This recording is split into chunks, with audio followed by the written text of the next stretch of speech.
From JBS Studios in Greater New York, this is the JBS News Update with Teisha Bader. I'm Teisha Bader with the JBS News Update for Friday, May the 24th, 2024. The bodies of 3 hostages thought to be held alive by terror group Hamas in Gaza were recovered today by the IDF from Gaza. The IDF said Hananya Blanca, Michelle Nissenbaum, and Orion Hernandez Radu were murdered during the October 7th massacre and were abducted to Gaza by Hamas terrorists.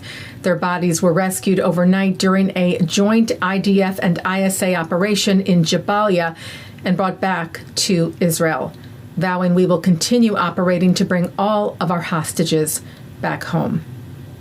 Israeli Prime Minister Benjamin Netanyahu shared his deepest condolences with the families and said we have a national and moral obligation to do our utmost to return our hostages, the living and the deceased. And this is what we are doing.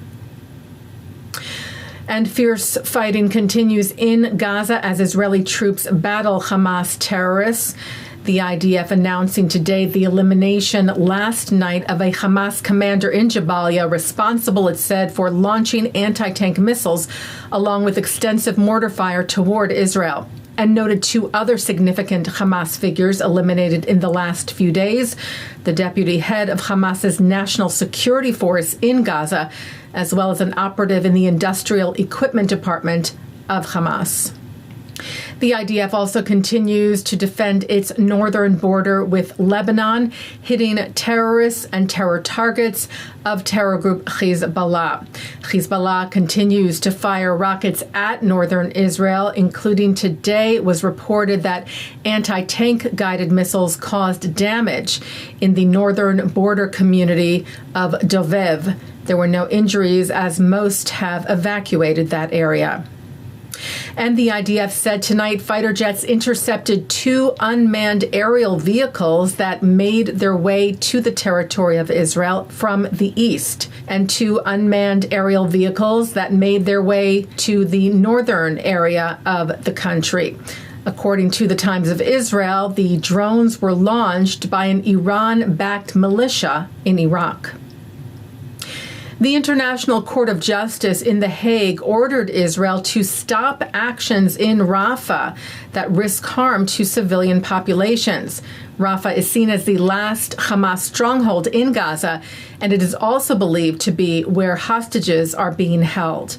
The ICJ said Israel must immediately halt its military offensive and any other action in the Rafah Governorate, which may inflict on the Palestinian group in Gaza conditions of life that could bring about its physical destruction in whole or in part. As we reported to you, the IDF already ordered the evacuation of Rafah before it began its ground operation there, and the majority in Rafah have followed those orders. And in response to the ICJ ruling today, a joint statement was released from Israel's National Security Council and its foreign ministry, saying that following the horrific attack against the citizens of Israel on October the 7th, Israel embarked upon a defensive and just war to eliminate Hamas and to secure the release of our hostages. Israel is acting based on its right to defend its territory and its citizens, consistent with its moral values and in compliance with international law, including international humanitarian law. Israel has not and will not conduct military actions in the Rafah area, which may inflict on the Palestinian civilian population in Gaza conditions of life that could bring about its physical destruction in whole or in part.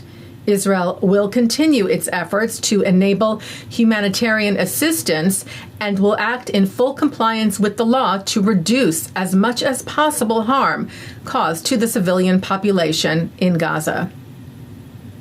Jewish organizations like B'nai B'rith International condemned the ICJ ruling, saying that the court order not issued in situations where other democracies were necessarily fighting terrorists in challenging conditions would grant intolerable victory and impunity to jihadists, perennially imperiling Israeli and Palestinian civilians alike.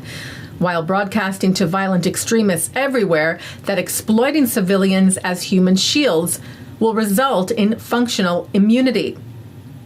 World Jewish Congress President Ronald Lauder said the ICJ ruling will only prolong Hamas's deadly reign over the people of Gaza. Lauder said the situation in Rafah, where Hamas leader Yahya Sinwar is reportedly hiding with hostages, underscores Israel's need to act. It is imperative that global efforts focus on holding this terror organization accountable for the atrocities it has committed and ensuring the safety and security of all innocent lives. He said the lack of focus on this issue by global institutions to this point is deafening.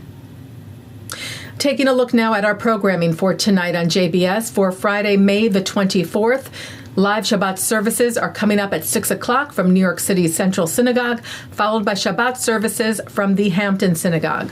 Then Justin Pines speaks to Daniel Matt about Rabbi Shimon Bar Yochai and the Zohar just ahead of Lag BaOmer, which begins Saturday night. At 9:30, Jeremy Eichler talks about his book Time's Echo with Abigail Pogrebin. At 10 o'clock, not to be missed remarks from JBS strategic analyst David Harris on how to respond to surging anti-Semitism and efforts to demonize Israel.